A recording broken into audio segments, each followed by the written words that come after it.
जय श्री राधे, जय श्री राम। श्री हरगोविंद धाम सनातन सेवा संघ की तरफ से और हमारा संघ श्री हरगोविंद धाम सनातन सेवा संघ ग्राम कल्याण, क्षेत्र कल्याण, देश कल्याण, विश्व कल्याण के लिए काम करता है। देश कल्याण में जो सुझाव होते हैं हम उनको संघ की तरफ से सार्वजनिक करते हैं। तो एक किसान कल्याण के लिए सार्वजनिक सुझाव है। इसके लिए हमने पीएमओ के लिए एक लेटर भी जारी किया संघ की तरफ से। और जिनको जो बड़े दबंग लोग हैं, जो अनाप शनाप उनके पास पैसा है, जो किसान के लिए दर से उधर ज़मीनों का खरीद फरोख्त करते हैं, जिनको दलाल भी बोलते हैं, जिनको दबंग भी बोलते हैं, उनको तो अच्छी बात लगेगी नहीं। किसान कल्याण के लिए नंबर 1 बात, अगर किसान संपत्ति जो खेत है, किसान की ज़मीन जो उपजाऊ ज़मीन है, उसको किसान संपत्ति सरकार अगर घोषित कर दे, कानून बना दे कि किसान की ज़मीन को किसान संपत्ति घोषित कर दिया जाए, तो अगर किसान संपत्ति घोषित हो जाएगी तो किसान फिर उस ज़मीन को बेच नहीं सकता। अगर उस किसान को अपनी ज़मीन को बेच नहीं सकता तो उसकी बेटा, नाती, पंती, संती उस ज़मीन का इस्तेमाल कर पाएंगे, मतलब उसको वो अपना पेट पालन पोषण कर पाएंगे। वो किसी को नहीं बेचता, मतलब किसी को नहीं बेच सकता, ना किसी दलाल को, ना अपने किसी जो पैसे वाले किसान हैं। कुछ किसान ऐसे भी हैं जो अजगर हैं, छोटे छोटे किसान को मतलब उनका पूरा धीरे धीरे करके छीन लिया ज़मीन है। लेकिन जो बची हैं उनके लिए कानून बन जाए जो आज के बाद में। और सबसे बड़ा फ़ायदा, जितने भी कोर्ट केस हैं सारे ख़त्म हो जाएंगे।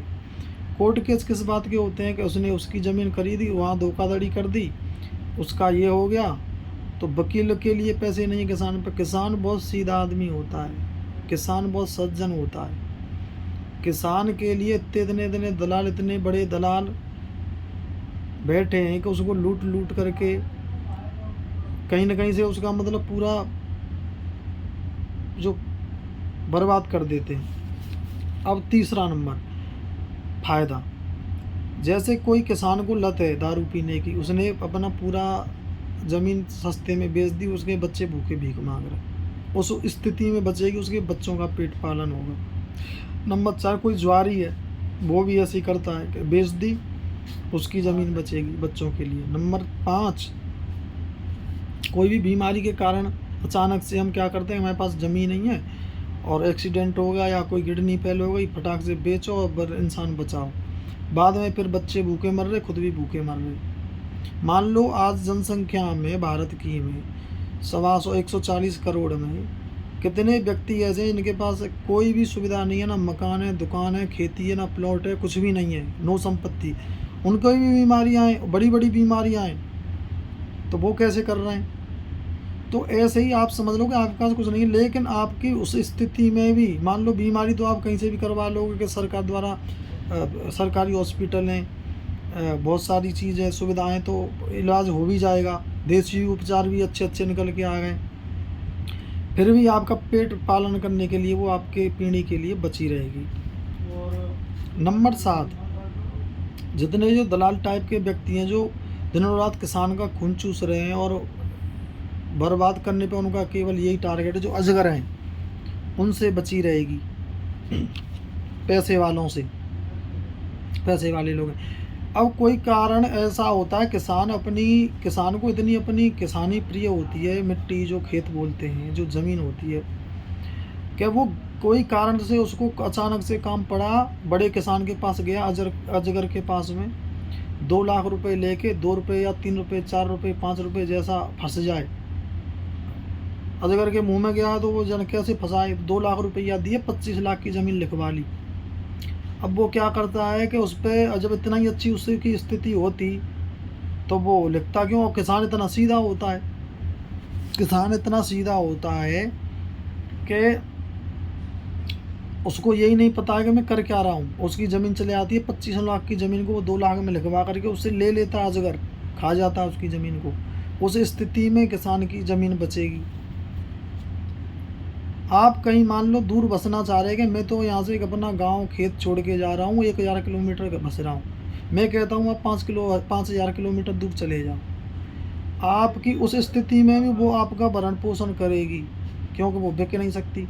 आप कहीं मान लो तुम्हारी स्थिति खराब हो गई, कहीं बाहर आप चले गए, अदर कंट्री भी चले गए, और आपकी स्थिति ऐसी हो गई, आपका समय खराब हुआ कि आपके पास में फिर भी वो आपको दाना पानी, मान लो बहुत किसान ऐसे होते हैं कि बटाई पे वो नहीं कर पाते, अपनी ज़मीन नहीं कर पाते, तो बड़े किसान को या किसी को दे देते हैं कि आप 20,000 रुपये साल के लिए, या आधे गेहूँ पे, आधे गन्ने पे, आधे आलू पे, आध बटाई बोलते हैं उसको, उस पर करवाते, फिर भी आपका पोषण वो करेगी, आपके वंश का पोषण करेगी।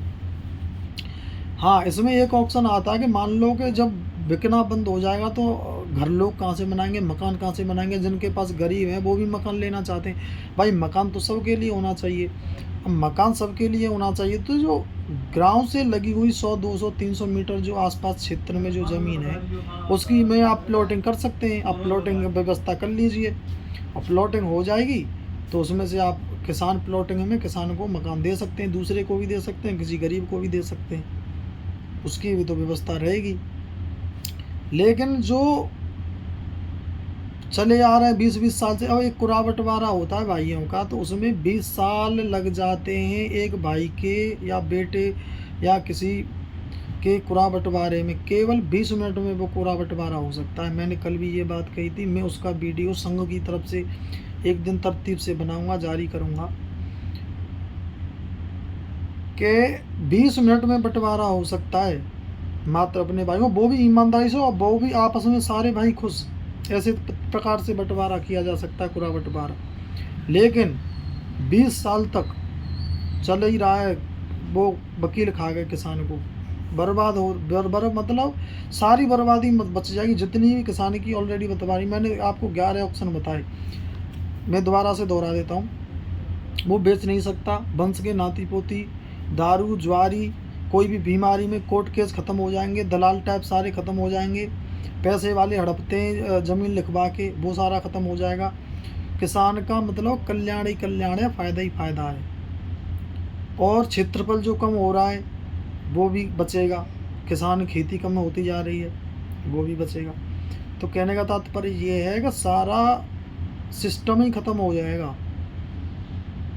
तो हमारी सरकार से, श्री हरगोविंद धाम सनातन सेवा संघ की तरफ से गुजारिश है किसान कल्याण के हित में कि एक सरकार कानून बनाए, किसान संपत्ति घोषित करे और किसान का कल्याण करे। अगर आपको ये वीडियो अच्छा लगता है तो इसको ज़्यादा से ज़्यादा शेयर करने की कृपा करें, किसान तक पहुँचे, देश केंद्र सरकार तक पहुँचे। वैसे हमने पीएमओ को सुझाव के तौर पर लेटर भी लिखा है, और किसान का भलाई भलाई। अगर आपको कोई लगता है कि प्रश्न इसमें से ऐसा, कोई आपको ऐसे लगता है कि इसमें ये कमी है, इसमें ऐसा हुआ तो ऐसा हो, तो हमसे हम आपका जवाब देंगे, प्रश्नों का पक्का उत्तर देंगे। आप हमसे कमेंट बॉक्स के माध्यम से आप उसमें करिए, हम आपका जवाब देंगे। श्री हरगोविंद धाम सनातन सेवा संघ की तरफ से सभी के लिए राधे राधे, जय श्री राम।